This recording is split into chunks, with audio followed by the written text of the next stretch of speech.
suci itu paling bahaya dalam sejarah. Ngeleng-ngeleng santri sing khusuk-khusuk. Mulane mboten niki sejarah.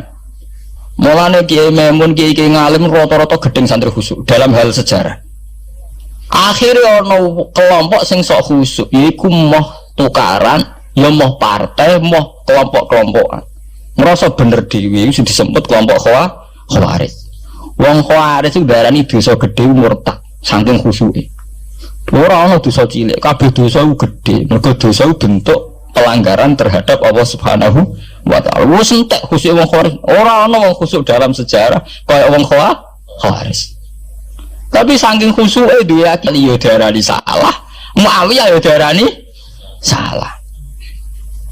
Ya kok wong saiki PKB darani salah, PKNU darani salah, NU darani salah, Muhammadiyah darani salah. Dene mau klunak-klunak ning kamar ra tau saya ora tau mulang ngaji. Paham nggih? Ya ora tau dadak ini mat mau pertuntang.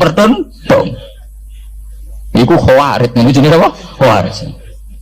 Saelek-eleke partai iku sering duwe paguyuban, ngrudak-gruduk istighosah mbok gawe sekolahan. Saelek-eleke partai. Saelek-eleke ormas yo sering gerakno masa nganggo kebaikan. Tapi sak soleh-soleh wong dhewean paling klunak-kluk. Misal ning nggo madrasah dhewe, nek ora gawe proposal lho. Nek ora ngono donyane entek, padahal donyane mok sapi kuru entek. Iku nggo pondasine tok ora cukup. Nggo pondasine tok mboten apa? Cukup. Wes wong soleh paling apik sak donya, mumpuni niat gawe masjid lho. Ndadekno pondasine tok apa gredok ora ngarah cukup. Ada sing rapati soleh lewat partai proposal sana sini masjidnya jadi mewah boko duit subhat boko haram mbak abang mbak ijo bos. Akhirnya wong Khawarij gawe satu kelompok sing ngalalno darai Ali yang ngalalno darai Muawiyah. Akhirnya matek dipateni wong Khawarij. Sampai sekarang para teroris, para bom bunuh diri itu rata-rata berangkat dari orang yang sudah anti sama kepartaian, anti sama golongan, merasa suci sendiri, kemudian banyak terjadi bom bunuh diri dan sebagainya. Itu sejarahnya panjang. Memang samu gampang tapi urip ya. Sebab itu semenjak itu sudah ulama-ulama itu tidak senang sama orang yang merasa sok suci sendiri, benar. Loh, saya sering ditanya, Gus, sampean itu kan tidak berpartai. Terus kalau organisasi di Indonesia yang kamu ikuti apa? Tak jawab. Asal NU atau Muhammadiyah itu mayoritas, saya hanya ada di antara dua itu. Asal mayoritas, masih mayoritas. Soal aku tidak pengurus, memang tidak pengurus, tapi saya milih di antara NU atau Muhammadiyah. Asal masih mayoritas. Secara organisasi lah. Bahwa per detail perilaku kita karena kita punya ilmu, ya mungkin kita punya keekhasan sesuai kapasitas masing. Tapi kita harus milih salah satu NU atau Muhammadiyah. Karena ya Nabi sering pesan bahiral muslimin wa man sadza fin nar alaikum bil jamaah fa inna yadawahi ma'al jamaah wa man sadza fin nar. Kamu harus ikut kelompok mayoritas. Kamu enggak boleh hidup sendiri. Wa man sadza fin nar, yang merasa benar sendiri masuk neraka. Ya kan itu tadi, ada madrasah karena dibikin kelompok NU. Nanti ada sekolah modern yang menjadi izzatil Islam wal muslimin melawan wong Kristen atau wong fasik, ya sekolahnya Muhammadiyah. Ngerono madrasah, ono turutan, ono lagar penceng, jasane wong ono sekolahan sing iso bersaing mbek non muslim wae Muhammadiyah. Ya itu saja kita.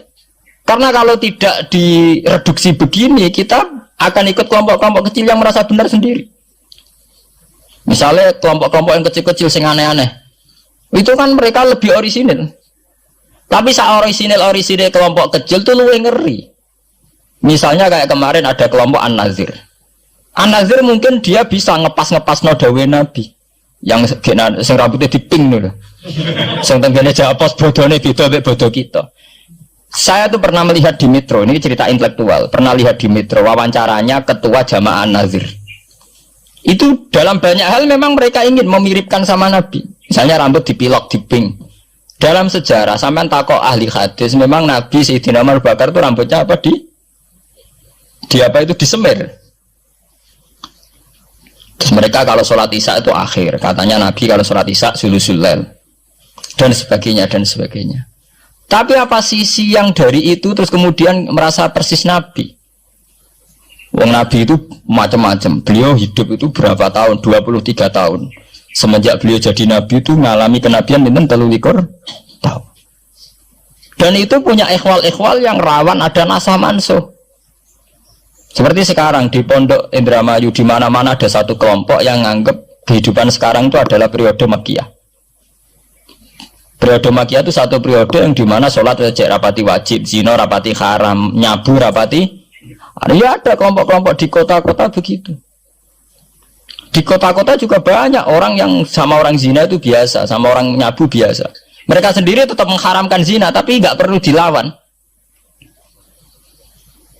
Sehingga polemik ketika FPI begitu, ada yang mengatakan periode sekarang itu mirip Makkiyah, di mana kemungkaran nggak perlu dilawan, yaitu bil hikmati wal mau'izatil hasanah. Ada orang yang menafsirkan Islam sekarang itu sudah periode Madaniyah, sehingga kemungkaran harus dilawan. Yang kayak FPI itu yang anggap sekarang sudah periode Madaniyah. Lah itu kan artinya begini. Semua itu toh mengklaim mirip-mirip niru Kanjeng Nabi. Masalahnya semua itu juga ngeklaim mirip-mirip niru Kanjeng Nabi. Nah, terus kemudian ini cerita Malik ahli sunnah. Kemudian sejarah memanjang. Sausi Ali bin Muawiyah keok, Sayyidina Ali keok di putra Sayyid Husain. Sayyid Husain kon ngakoni pemerintahane Yazid teng Syam. Sayyid Husain boten kersa. Idzan al mautu khairun di. Kalau begitu lebih baik mati. Terus dibantai teng Karbala. Bons. Ketika dibantai di Karbala malah melahirkan trauma lagi. Wong Islam sing model tipikal Sunni tetap melok Yazid. Tipikal Sunni bukan Sunni, tipikal Sunni. Artinya melok Yazid wes ora usah dituntut dendam, malah ra ono bare. Akhirnya gak dendam. Kelompok Syiah iku apa-apaanan, putune Nabi kapundhut kok dingin-dingin saja. Kudu ono revolusi, akhirnya revolusi. Sing lahirna kelompok Syiah kanthi sak mangke. Karena kelompok Syiah itu berangkat dari tragedi Husain, semua penanggalan Syiah mengacu 10 Muharram di tanggal kabudute Sayyid Husain, dan revolusi Syiah selalu mengacu kebangkitan Sayyid Husain. Nah ahli sunnah mulai dulu karena melihat fenomena semua macam-macam us pokoknya kayak orang Indonesia saiki. Dan buatan derek-derek mulai dhisik. Begitu terus sejarah sampai lahirnya sejarah intelektual.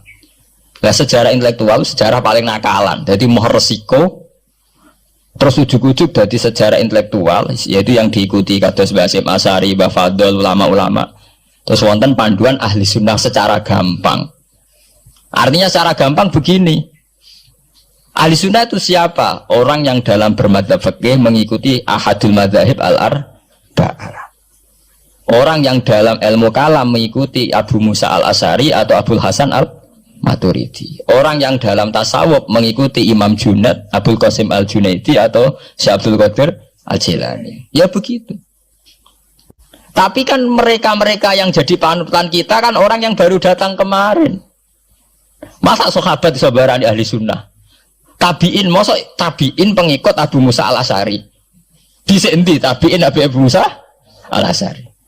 Masa Sayyidina Umar pengikut Imam Syafi'i? Wong dhisik Sayyidina Umar. Nah itu jenenge pembakuan sejarah secara intelektual. Artinya karena mendefinisikan ahli sunnah itu kangelan. Sebabnya ahli sunnah itu wong sing ciri utamane itu Syafi'i atau Maliki atau Hanafi. Dalam akidah anut Asy'ari atau Matu, ya begitu saja. Ya sesuai secara kultural kalau di Indonesia ditarif ahli sunnah itu apa? Ya Nara NU ya Muhammadiyah. Karena Wahabi itu klaim ahli sunnah, sama jangan salah paham. Wahabi sendiri itu menurut konvensi internasional itu masih ahli sunnah. Ya.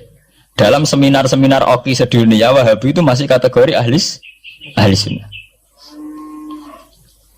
Muhammadiyah termasuk masih kategori ahli sunnah. Tapi kemudian ahli sunnah direduksi lagi. Ahli sunnah iso apa? Yang sarungan ketunan kunak-kunak ya napa? Ahli sunnah. Repot kan? Akhirnya secara global digawe takrif ahli sunnah itu sapa? Sing ora jelas sikape.